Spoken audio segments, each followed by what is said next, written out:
Welcome, folks. My name is Paul Pierce. We'll go ahead and get things started now. I'm so excited that you are here joining us today because we've got an amazing session for you on sales-led discovery, the ultimate indicator for winning and losing deals.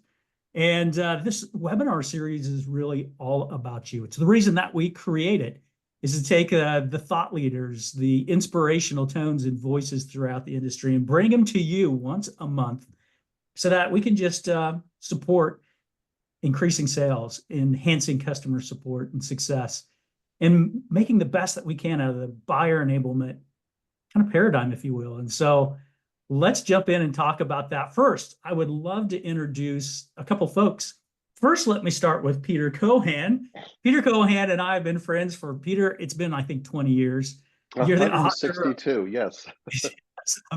Great demo. You've done 3 editions of that book. You recently released Doing Discovery as a co-moderator, as an author, and the inspiration for so many folks in the world. First of all, thank you and welcome. I'm glad you could join again today and share your insights with us. My pleasure.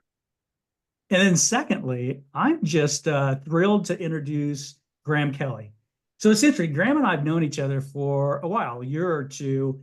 And let me ask you, have you ever met someone that you just find immediate respect for, that you absolutely like? You know, it's interesting, Graham, we've probably talked a dozen times, but every time I talk to Graham, I find myself shaking my head up and down like a bobble-headed doll on a bumpy road.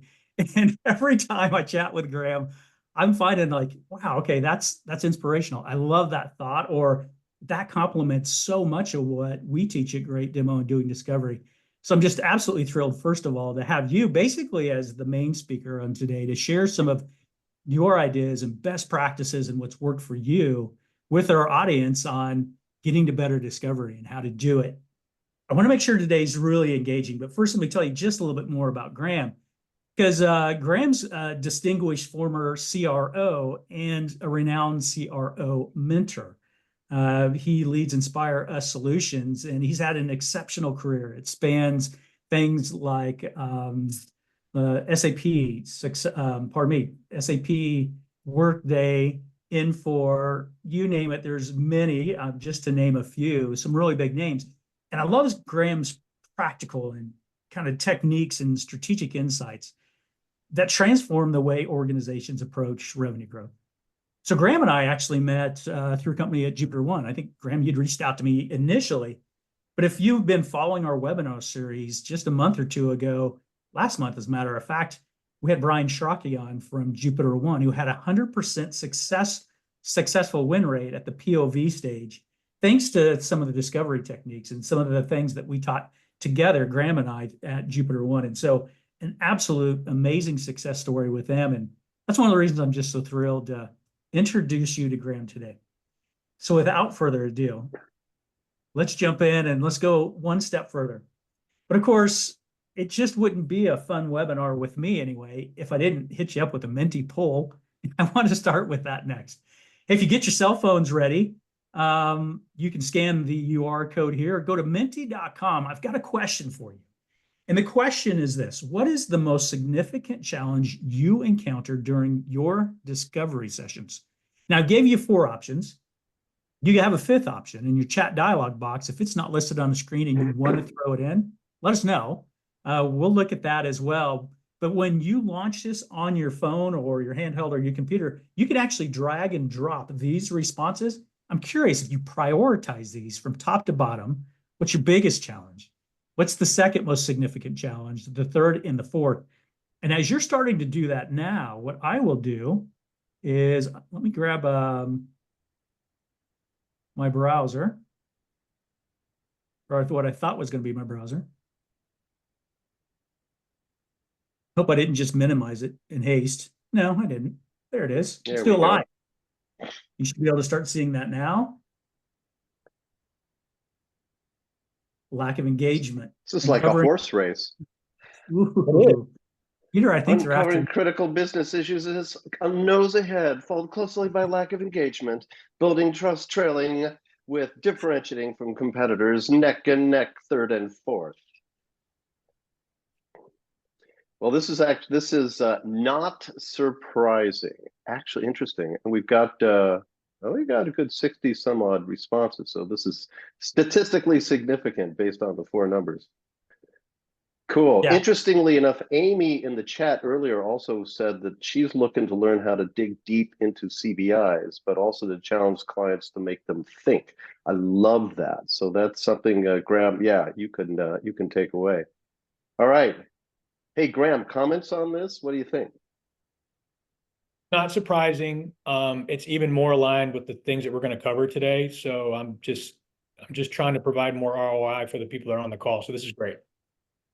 I'll offer an insight, sort of a personal observation. This is supported by the fine folks at Kuvama. When talking about the challenges of uncovering critical business issues and value, many sales teams literally will say they are uncomfortable asking questions about value that would seek to uncover value. In our doing discovery methodology, we specifically teach people how to uncover tangible examples of value. And Graham, we're looking forward to hearing how that maps to what you teach as well. And it does. So great. Cool. Hey, so I'll take this down. We'll go back to the deck. Thank you for your responses on that. That supports kind of what I would have thought. So I'm glad to see that.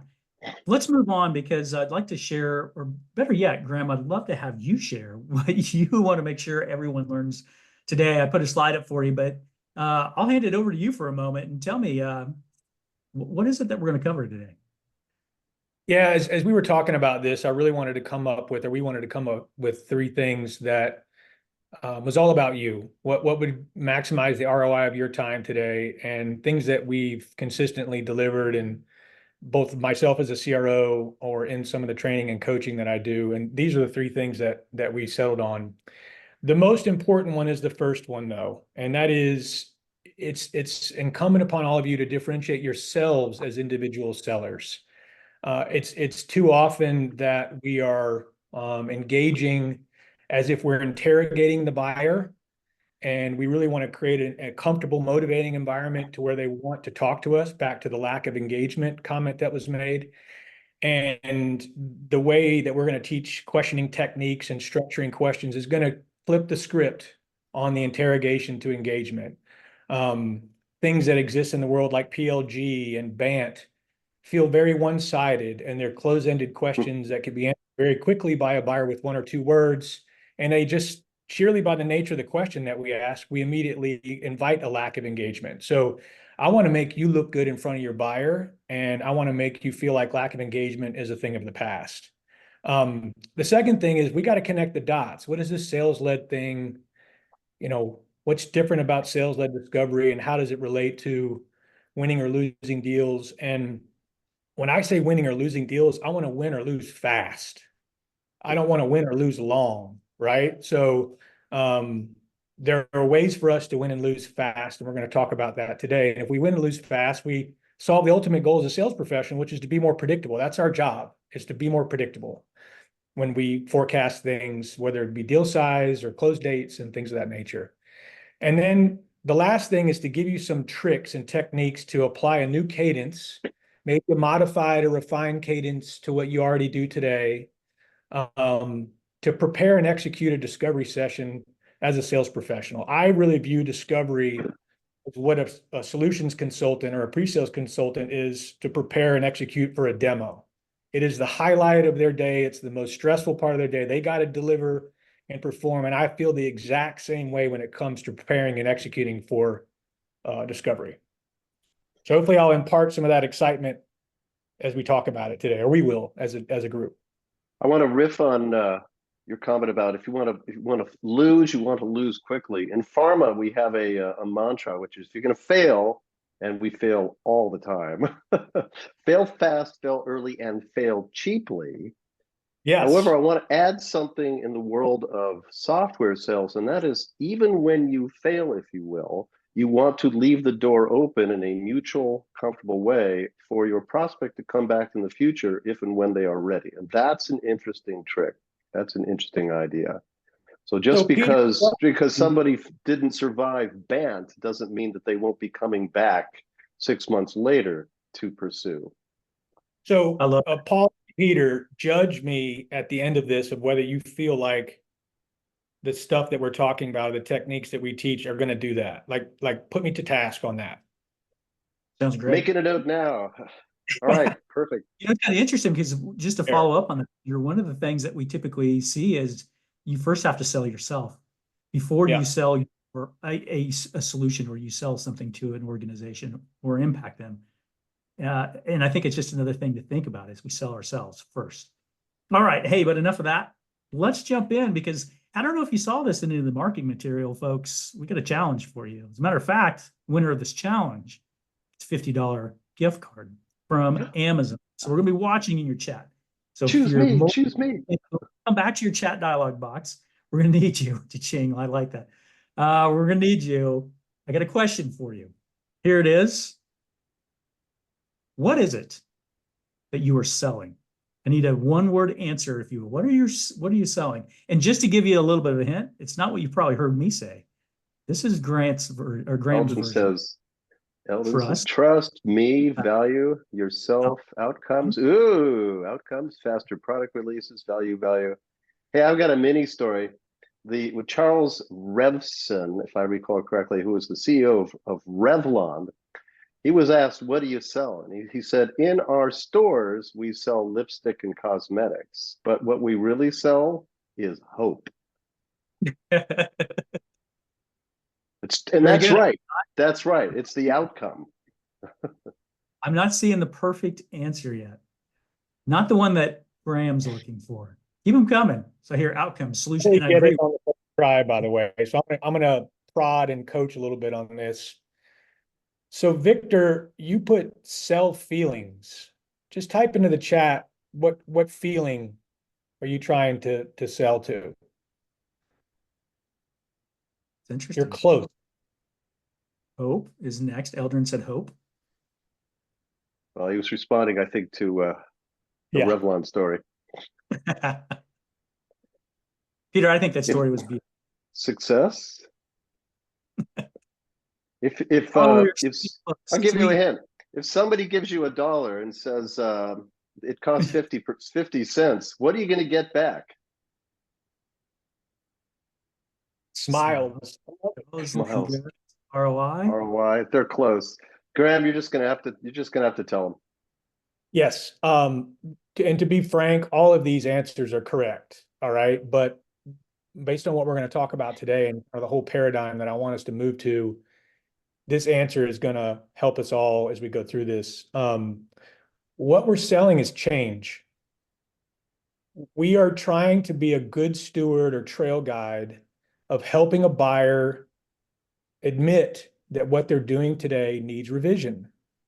And as part of that, and as part of what we sell to them, the benefits of what we sell, the success, the ROI, the value is all a function of them first admitting that they need to change.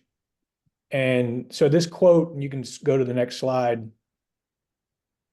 This quote sums it up really well. And it's kind of a mantra that I use a lot in the training that I do. But the psychology of a change decision happens when someone decides, a buyer decides that the pain of staying the same is greater than the pain of change. And sometimes I have to repeat that to myself over and over. And I would encourage you to do it because we spend a lot of time, and a lot of my clients, when I first go in, I look at their sales content, their website, their pitch decks, their white papers, and it's 80% geared to what we do, how we do it, who we do it for, and what the value is. And that's 100% okay. But we first need to help that buyer decide that what they're doing today needs revision. What's the ROI and the investments that they've already made? And as we do discovery, sales-led discovery, we're going to start to uncover that delta between what they're currently doing in its ROI and what they're doing in the future, because we can't just browbeat them into the benefits of our solution if we don't help them first understand what they're doing wrong. And I think a lot of the reason why deals get delayed, what I call the snowplow effect, is close dates to snowplow to the next forecasting period. It's because we don't have a good handle on the ROI of what they're currently doing today. So I'm going to give this, I don't know if we have a clear winner. Maybe we need to go back and look at the poll. We have, a gentleman whose first name is John was the first person to actually write the word change here. And his last name is just perfect for what this is all about. Smart. He posted that to the hosts and panelists. Not everyone saw it, but John, Yeah. hey, John, make sure you send us an email with, well, actually, we should have your email address. Never Yeah. mind. We're for your Amazon gift card. All right. So- Thank you for that, Graham. And Yeah. it's funny because we mention this in training in Great Demo and Doing Discovery all the time. When we talk and we articulate value, I have to articulate that it's the pain is greater to stay the same than it is to actually change. So, hey, one more quote that I wanted to share with you.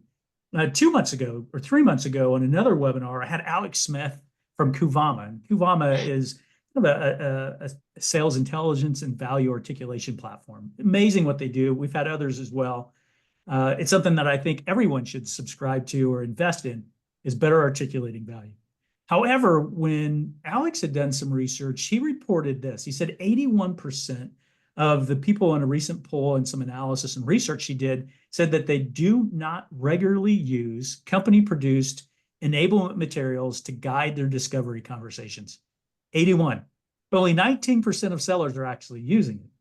You know, it's interesting because if we look at Gong reports, they say that winning deals and winning demos essentially, or winning sales teams spend almost 52% more in discussing business-related topics as opposed to feature and function and so many other. So the statistics are out there. Having better discovery and the right discovery helps win deals tremendously more. But companies aren't, people or sellers aren't using the material that corporations are giving to them. And so, Graham, I think this presents the perfect problem that hopefully you can help with today. How do you do it when you don't get the information, the guidance, the material, the enablement that you need from your organization? So with that, if you're ready for like the power slide, we're short on slides and rich on content today. This next slide, it's got a lot to unpack. So Graham, let me turn it over to you. Tell us about exposing the gap. Yep. So the gap, just to be clear, or the delta, is this understanding of what they're currently doing today and the ROI they're getting from those current investments versus where you want to take them, what the future is going to look like, and the benefits and the ROI. So that's what we mean by the gap or the delta. Before I get started with this, though, because this is kind of an important question, there's a lot of research behind this, which I'll be happy to send. And you guys can type your answers into the chat box. If you think about your buyers doing research on ways to solve the pain and problems that your tech and your solutions and services solve, what percentage of the time do you think they spend researching vendors to solve their problems? What percentage of the time do you think they spend researching vendors like yourselves to solve their problems? So just type a percentage in the chat box. You mean in terms of their buying journey or their overall time? Their overall time, reading emails, Oh, doing okay. calling analysts, like if they're trying to man, 2%. we got 80 to 90. 35, 70, 20. It's all over the map. Yeah. The answer is 3. It's 3%. Yes. Yeah. Wait. Before you go on, hey, everybody who's typing in the chat dialog box, if you have ever been the buyer or one of the key members of a buying committee, not an influencer, not somebody who was just checked into, type yes if you've been on a buyer or on the buying committee, or no if you have not. Let's see what everybody says. Art says yes. Victor, yes. Okay, there's a bunch of yeses, a bunch of nos. It's more no's than yeses. Okay, good. This represents a huge problem. Yeah. Because if you've never had an experience as a buyer, it's difficult to have the empathy of the buying journey, or empathy for the buying journey. Graham, take it away. Yeah, so if we know that they're only spending 3% of their time thinking about what we do, how we do it, and they spend 97% of their time doing something else, which we're going to talk about right now, I hope I can impress upon you where you need to be spending your time when you do talk to people. So I think a lack of engagement has a lot to do with that, those scales where we're talking to what they want to do 3% of the time, yet they want to talk about what they want to talk about 97% of the time. So we're going to flip the script to talk about what they want to talk about, which is essentially them, not you. at least initially in a cold conversation. I would contend that if you're in customer success and you've got a track record with the customer, that changes a little bit, but in a cold situation, when we're prospecting, this is absolutely true. So I start this out with good discovery follows a cadence, and these are numbered steps because they got to kind of happen in this order. So if you go ahead and expose the first one, that'd be great. Pick an issue, a critical business issue, and stick with it. Don't jump around from topic to topic or issue to issue. You want to go deep on one thing until you get a detailed ROI of that particular issue. And I know that Great Demo talks about this. They orient a lot of why and how they demo around these critical business issues. So we're going to lead discovery in preparation to work with our solution consultants around Great Demos techniques. So pick a specific issue and stick with it. And in the next slide, I'm going to give you very specific examples that you can use yourself in your day-to-day world. The other thing about kind of picking an issue is you want the issue to address a pain or problem that you know is what I call material and significant. Don't pick something that you know is going to be general or have less value to it. And it would be really good if it was material, significant, and it was a unique differentiator of yours. Like you could get the triple whammy if you did discover around a particular issue. But staying disciplined around that issue is what we're going to talk about at length. So the next thing we're going to do is we're going to construct a question that actually motivates them to want to talk to you. So when anyone calls me and tries to sell something to me and they say, "Hey, Graham, what's your budget?"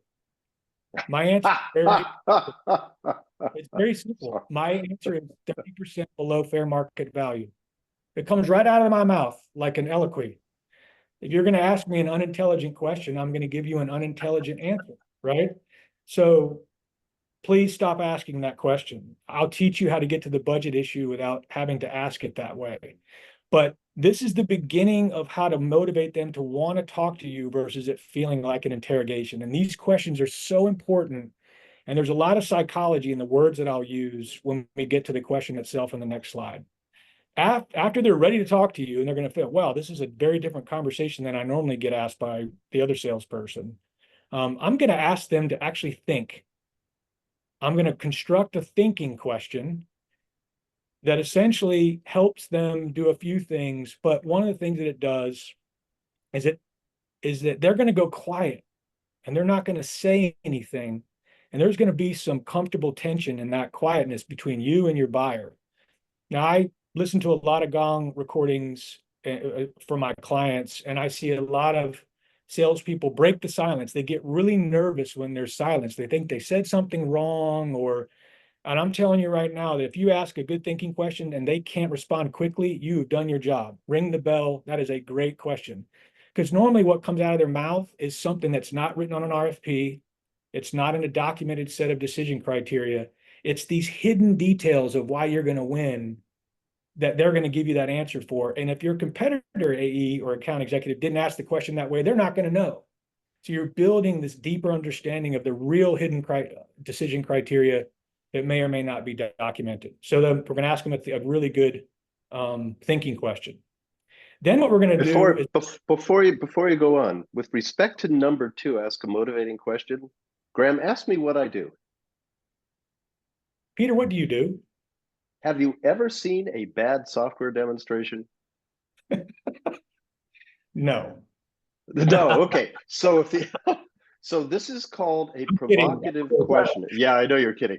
This is called a provocative question. And it's a delightful way of doing number 2. Most people, when they're asked what they do or what their companies do, they answer with "we help our customers, blah, blah, blah, blah, blah." It sounds like every other.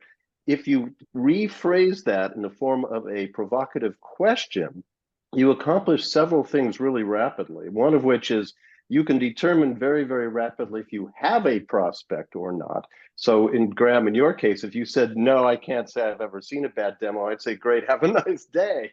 On the other hand, if you laugh, cry, or say something like, "I've probably given hundreds myself," we're already in a conversation and you're already wondering what I might be able to do to help with that topic. So that provocative question method is really, really effective. Anyway, so keep going. This is good. No, that's a great point. More examples are always better. So that's awesome. So kind of after we've asked them to think, we got to do something that's really important, and you can build to the next slide, Paul, is we got to get them to prioritize.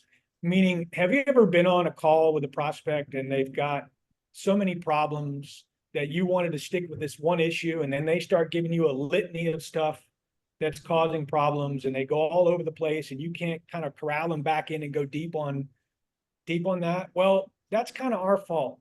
If we just invoke this notion of prioritization and keep them focused on what's a priority, what's material and significant, we can really guide the discovery conversation to really what matters, and not be like a psychologist on a couch. We listen to all their problems. I mean, we got to rank those things. The ones that are higher ranked are going to get funded, right? That's why we want to talk about priorities. So once we ask them to prioritize, and go ahead, Paul, we're going to summarize what we heard. And this takes 10,000 hours of practice. Sometimes we get a little verbose, sometimes we're really good and succinct, but we're going to summarize what I heard you say. If I understood you correctly, what you're doing today to address said problems is getting you an ROI of X. That's woefully short than what you want in the future, which is an ROI of Y. And you need to do that by May 1st of next year when you open up your new manufacturing plant. Did I hear that correctly? And I want a verbal yes. As you get better and better at this, and I'll give an example in the next slide, you can start to insert words that lead back to capabilities that are your unique to differentiators. And when you get them to verbally admit that what you said is correct, now they're using your words and internal narratives. They're using your words and internal decks and ROI presentations. And if you get, as you kind of practice this and summarize this gap or delta, you can really sell just in the use of your differentiators and your features and capabilities in this summarization. But I need their validation, because they're checking emails, they're not paying attention, and you need that kind of verbal mental confirmation before you move on. I love that. So, Peter, let me ask go you ahead. real quick, what would you call that? So in your training and training that we do, when you're trying to summarize the gap, but also look for their validation and introduce competitive differentiators, what do you think? What would you call that? What's your definition? I mean, I call it summarizing the gap, but I'm in for any kind of fun ways to describe it, right? Let's do it. I'm thinking of transition vision, Peter, is with this jump, because Graham, you said something very important. Not only do you summarize the gap in what you heard and you validate that. Is my understanding correct? Would you add anything when you introduce things? And then Peter, I've heard you talk about this as well. Just an interesting thought about when this is a great time to perhaps introduce something that's a competitive differentiator. I like to do it in the form of a question. But Peter, maybe you could tell us real quick a little bit more about transition vision, if you think that's appropriate here.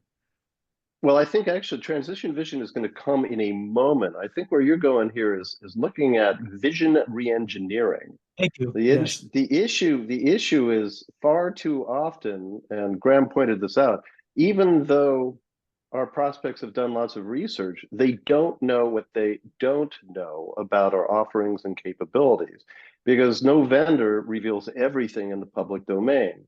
So very often it's incumbent upon us when we're doing discovery to realize, oh, these folks don't realize that this is possible, this capability, this solution that we can provide. And so you use vision reengineering as a method of saying, hey, you know what? You just said something that really struck a chord with me. Did you know that there's some other folks in very similar situations to what you've outlined that found that the ability to do blah blah enabled them to enjoy these following kinds of rewards? And they say, oh wow, I didn't know anything about that. We say, well, we have a capability. Would is that something you think you might want to have as part of the solution? They say, holy cow, yes.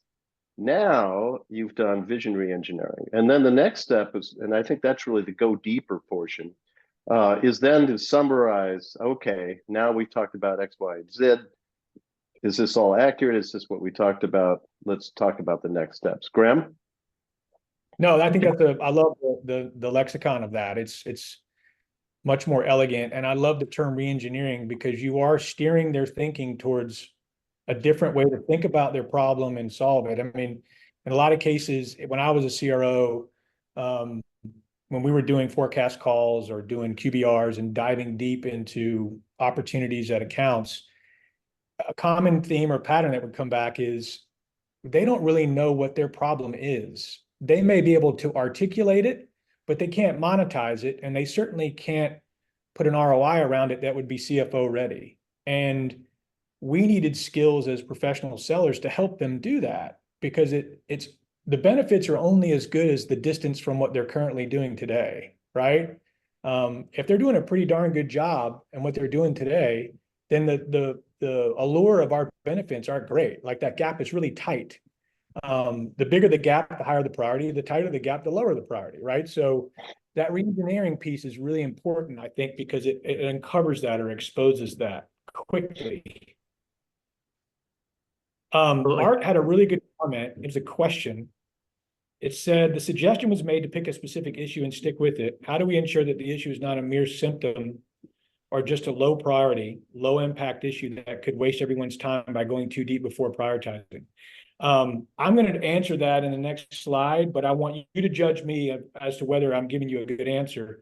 Some of it is just how you pick the issue. You just know based on repetitive customer engagements that particular pain or problem is always proven to be a big one. Like if you have an industry solution or a use case that's common, you're going to know that it's a big issue.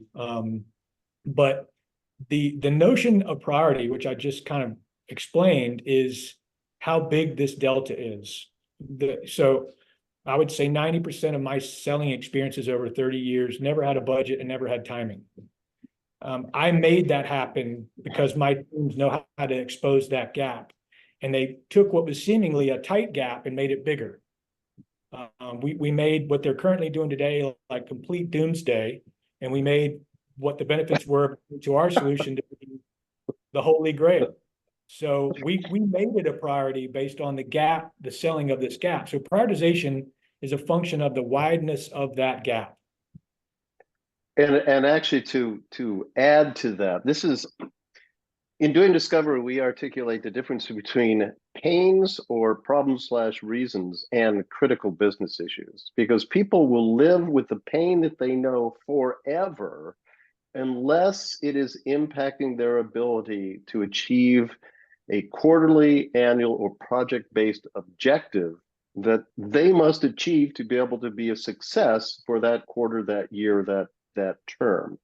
So classic example, salespeople always say, I need more leads. Well, okay, is that a problem, a pain, or a critical business issue? And the answer is, it's just a problem. Because if you're making your numbers, you'll whine and moan about not having enough leads. But if you're making your numbers, you won't make a change to your processes. On the other hand, if it is truly impacting your ability to make your numbers and your quota, well, then it's impacting a critical business issue, which is that how you are measured. So that's a great way to help articulate and differentiate to answer the question, is the gap big enough? Hey, Graham, do you mind if I add just an additional thought here to number 5? Yeah, because I'm reading some of the chat responses, which are awesome, and I want to make sure we address them as we go through it. So please do. Yeah, well, one of the things that really that caught my attention when you presented this was that differentiation. And Gartner put some research out a while ago that said, I don't remember all the statistics, but they basically said your buyers are spending a crazy amount of time, like you had suggested previously, on the analysis. They've gone to websites, they've done research, they've talked to analysts. They think they know what the perfect solution is, oftentimes before they're talking to you. It's the reason they answered your phone call, or perhaps they reached out through your website to get a demo, as they say. And so in your customers' minds, they believe they have a vision. And it's something we should also ask is what their vision is. But they said something really unique in that report. And that's why I love that you asked this question. They said, when you can introduce a capability, a concept, some additional form of value that they hadn't thought about or learned about, you move yourself up as a trusted advisor. And I think, building that trust and rapport is critical to being able to lead a customer and help a customer. I just wanted to mention that because I loved that, I just snatched on immediately when you had said, summarize the gap, ask for validation, and introduce perhaps something that's unique. So just wanted to compliment on that. I thought it's great. No, Again, that's Yeah, great. re-engineering. a link, it Yeah. looks like. Thank you. Yeah. That- Anyway, back to you, Graham, and I know you want to address a few of the things in chat. So a really good comment came up about, hey, Graham, this all sounds good. I'm summarizing for you, Adam. Graham, this is great. You know, we need to do this gap-based discovery. It really helps our demo, but in reality, I'm being managed very differently. I'm being managed to get ban information, to understand the champions and get access to them, the timing. And sometimes what I want to give my SE may be a little different than what I'm supposed to be getting before we continue down the sales cycle. This is not a foreign dilemma for all of us. It's a very common one, right? And I think the thing that my answer to that question is, or that comment is that the reason why everyone put lack of engagement and understanding critical business issues as the top two things is because we get so caught up in the selling discovery and not mix it in with the gap discovery. I think the more we engage this way, things like budget and timing are going to come out as part of that engaging conversation rather than them have to be explicitly asked. And you need to be the judge of that. If you try this and practice this and it doesn't, then it's fool's gold, right? I get it. But I've found that when you engage this way, you'll get the access that you want. You'll get subsequent discovery sessions set up because they know that you're willing to talk about them and not you. And things like budget and timing will absolutely come out while you're earning trust and credibility. But you be the judge. I mean, just that's just my experience. I can share a technique that, I don't know if it's technique, it's a method that seems to work very well for complex offerings and inbound leads in particular. So somebody has reached out to a vendor, to you as a vendor, said, hey, I'm interested in your offering. I want to see a demo. There's this constant tension of, well, the prospect wants to see a demo, but we want to ask a bunch of questions. How do we manage both of these things, particularly in an initial call, which might only be scheduled for 30 minutes? Well, there's two sets of ways to go about this. One of which is very simply to say, hey, let's talk about your situation for the next 15 to 20 minutes. And if it looks like we have a good match, then we can plan to schedule time to dig deeper in a second follow-up call. This is an interesting little watershed because the people that are actually willing to schedule that second call, well, what do you think? They're truly engaged, they're truly interested, and you could do an hour discovery call in that second call because they are now meeting with the doctor to understand their full situation and get a full diagnosis. The other method is they say, I want to see a demo. You say, great, and you offer a vision generation demo, which is designed to offer just enough to satisfy their desire to see what is possible, to relieve the tension and to enable them to say, okay, now I'm comfortable to answer a bunch of questions about my situation. And you can follow that same method, by the way, in a 30-minute call, do a 10 minutes of vision generation demo, 10 minutes of discovery, and then have a mutual point of discussion of, if this seems interesting, should we schedule a follow-on call? And if they say no, just send me some pricing information, great. You say, terrific, I'll do that, and you add them to your nurture or trickle marketing list. On the other hand, if they say, yeah, I want to dig in deeper, this looks interesting, ding, ding, ding, ding, ding, you've got a real prospect. Graham? Yeah, and there's nothing keeping you, when we go through some of the example questions on the next slide, there's nothing keeping you from either you or your SC peppering some of those questions in as part of the vision demo, or when you engage with another stakeholder. Like this discovery thing is a living thing. It's a way to get you deeper engagement and not have a lot of one answer, two answer questions being thrown at them, so you can actually talk about things. So I'll finish with this and we'll get to the examples. So once we know that we have this validated, then I'm going to suggest that we have a meeting to show you a demonstration specifically focused on that priority issue, right? So this tees up what they do in great demo very well. And you as a salesperson have kind of just nailed it as far as internal credibility with your SC and the folks that are going to kind of dive into this opportunity with you. And then finally, you can go ahead and build that out, Paul. You remember you asked them to prioritize. Well, they gave you three things. They're going to give you that one priority that you went deeper on. Schedule two more discos on the other two priorities. Now you got two more meetings on the books. You got a demo on the books around a critical business issue. You've just crushed it. You've crushed this discovery.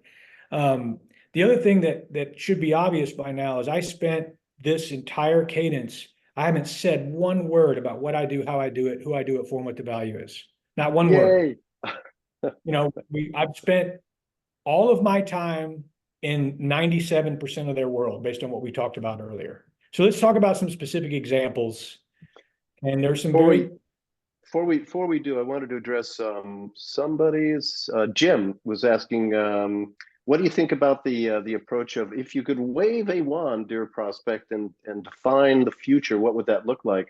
And he's saying, what do you think about that? I may be a little bit contentious here and say I'm not a fan of that approach for several reasons. The first is it's totally unbounded. And what if they start visualizing something that is totally out of the scope of your offering?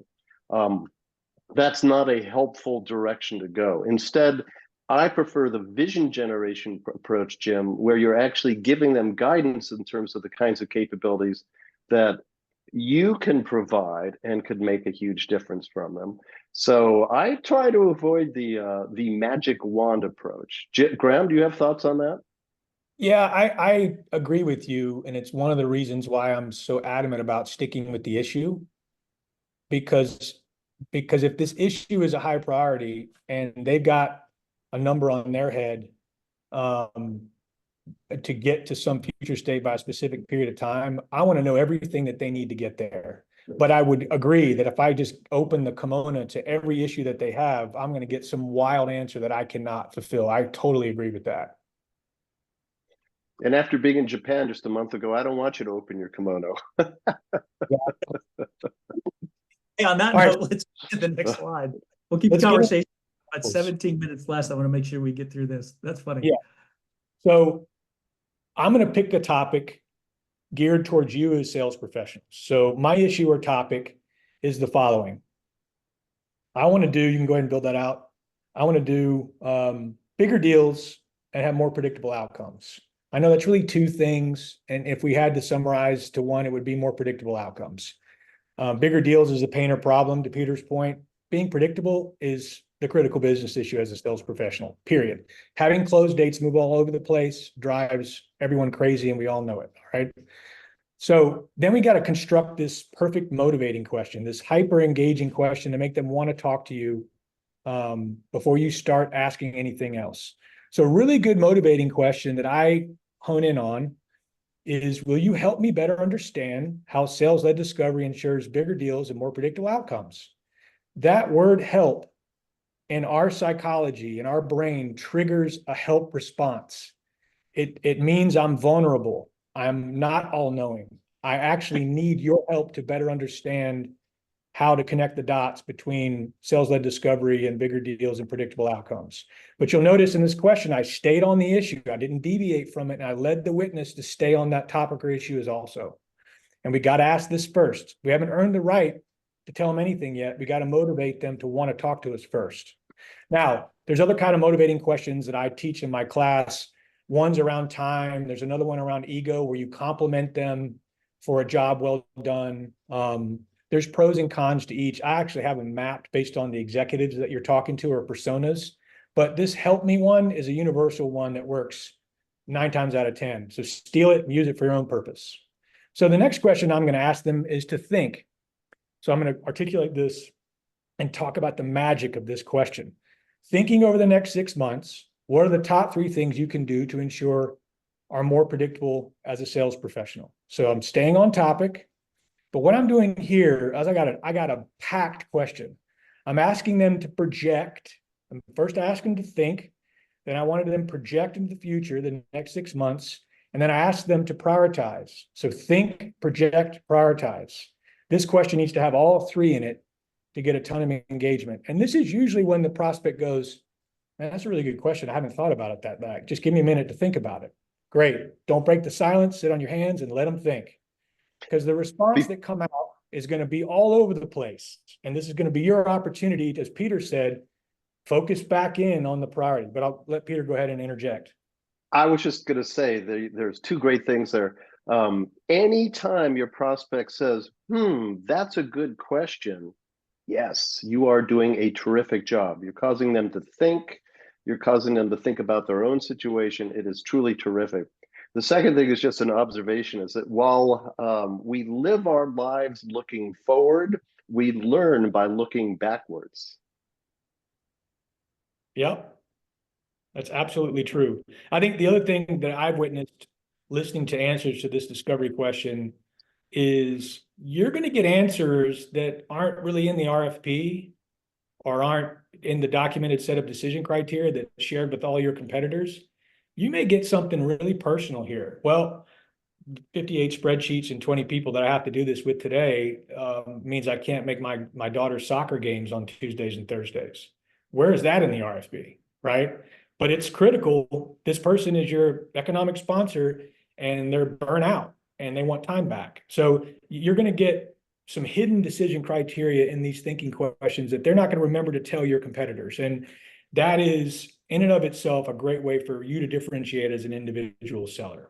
So now they give you this crazy answer. It's all over the place, to Peter's point, and you're saying, oh shit, how do I rein this back in?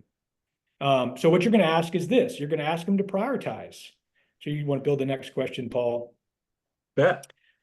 Of those three, which is the highest priority? And you could just say and why and let them talk. But now I really want to start to build out this delta.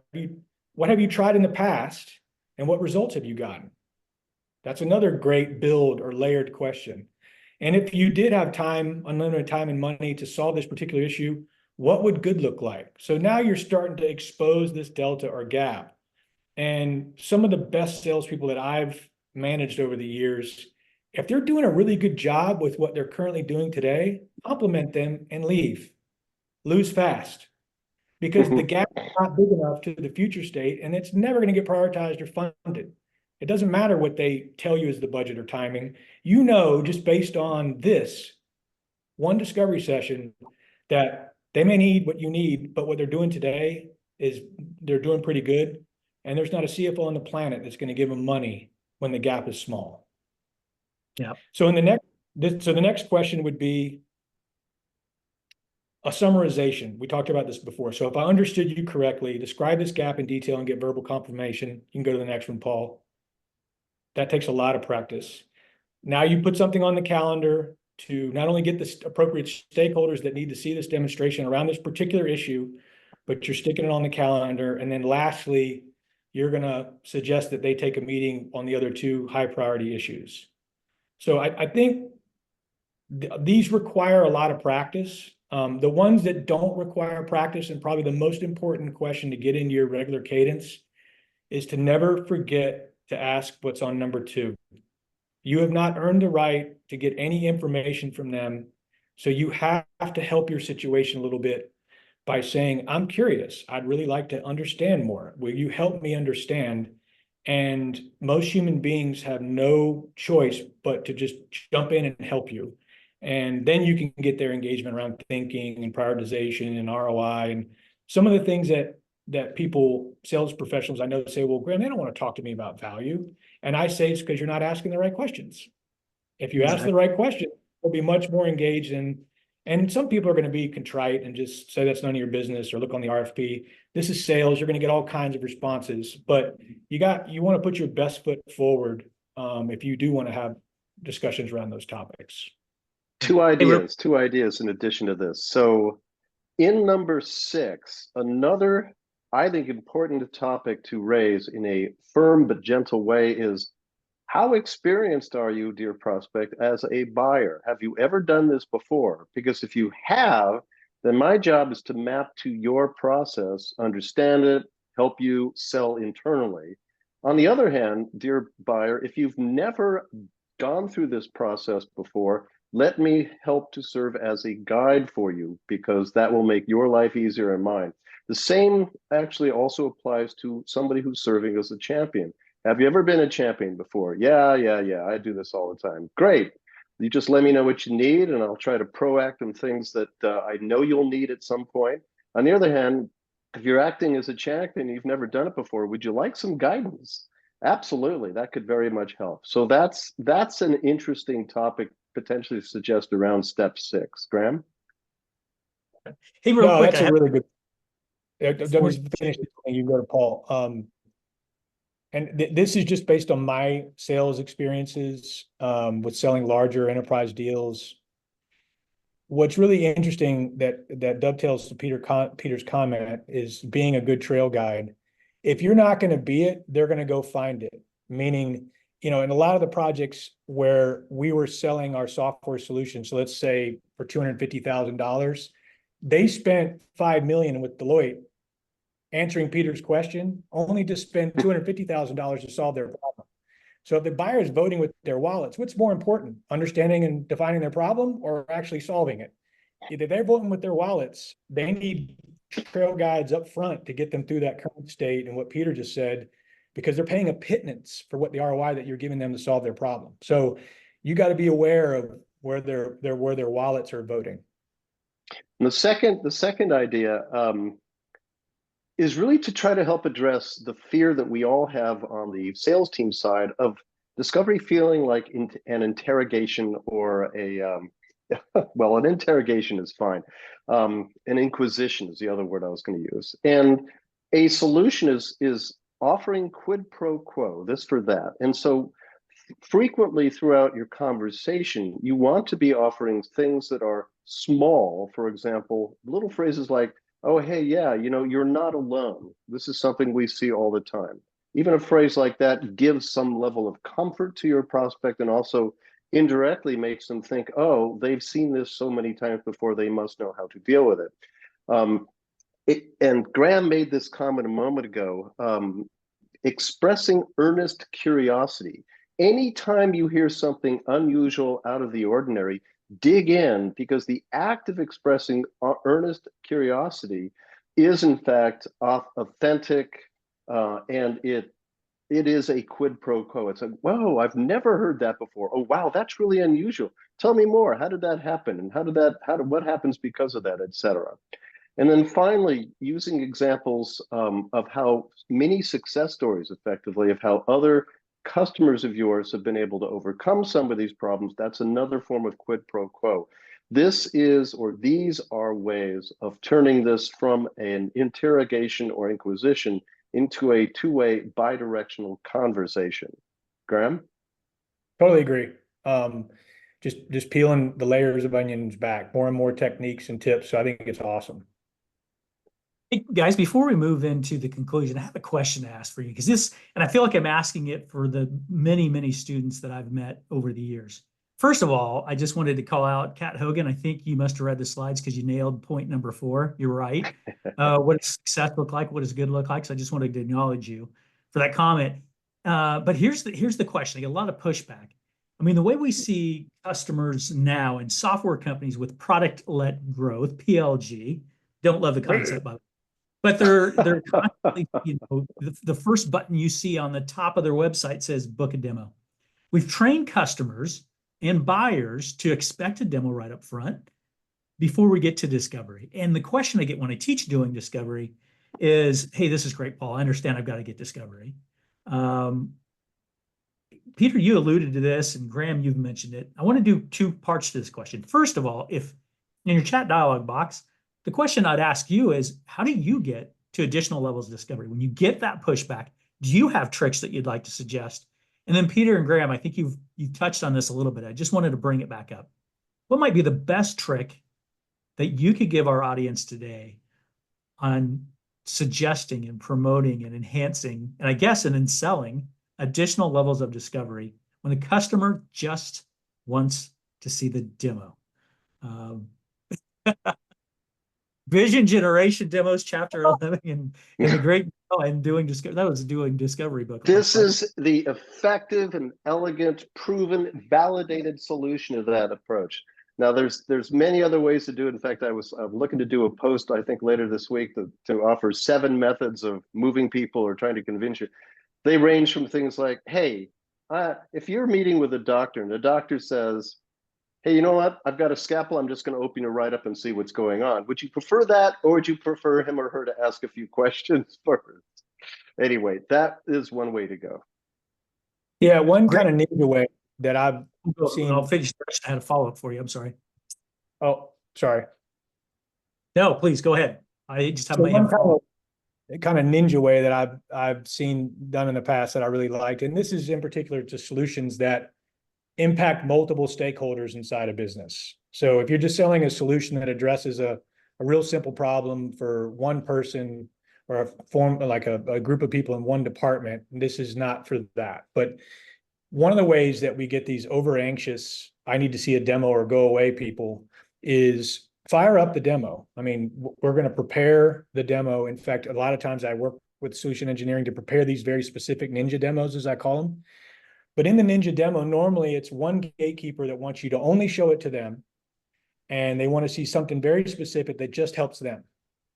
And the problem is that's not how solutions get ROI'd and budgeted and prioritized and implemented internally. These solutions impact multiple stakeholders. In fact, a lot of the work that one person does is going to hand off to another person within their company. And then the work they do is going to hand off to another person in their company.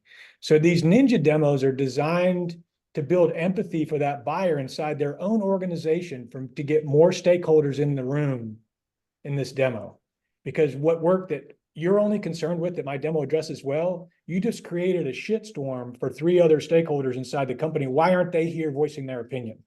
And just by creating those clicks and capability sets in the demo, you'll build that empathy and they'll be forced to bring those stakeholders in. Or you can just ask the question, how is this going to impact procurement if you do it this way?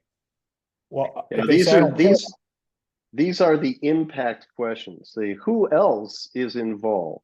What are the inputs to this workflow? What are the outputs from this workflow? What are the deliverables? Who consumes them? Who is impacted along the way? Absolutely. By the way, I love Amy's comment. She said that they've just changed their button on their website to schedule a meeting from book a demo. Schedule a meeting, schedule a conversation, schedule a consultation. By the way, the one I always think is so funny is like, click this button for a free demo. Is there any other kind of demo? talk to an expert, another one, talk to a Well, I was going to say, we need to move to the conclusion. We are just about out of time. I had a couple additional thoughts. We're going to hold them. One was menu approach. Well, one concluding thought of my own, if I may. I've got a great friend, Bill Ziske. He's a CRO in Dallas. And he said, Paul, we never use the word discovery if we can avoid it.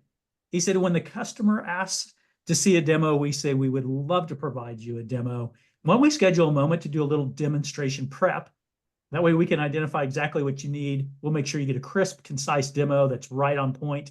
And he said, and then your buyer feels like they're getting something out of the investment in their time. So just demo wanted to prep. I like that. That's clever. Don't call it. Yeah. All right. Hey, let's move to conclusion. We've seen so many great things here. Graham, I love the concept. Number 1, pick an issue. Number 2, ask a motivating question. 3, make them think and wait for the answer. Number 4, prioritize. Number 5, prioritize the issue. Number 6, ask permission to show them a solution that solves that issue, and then you can move on.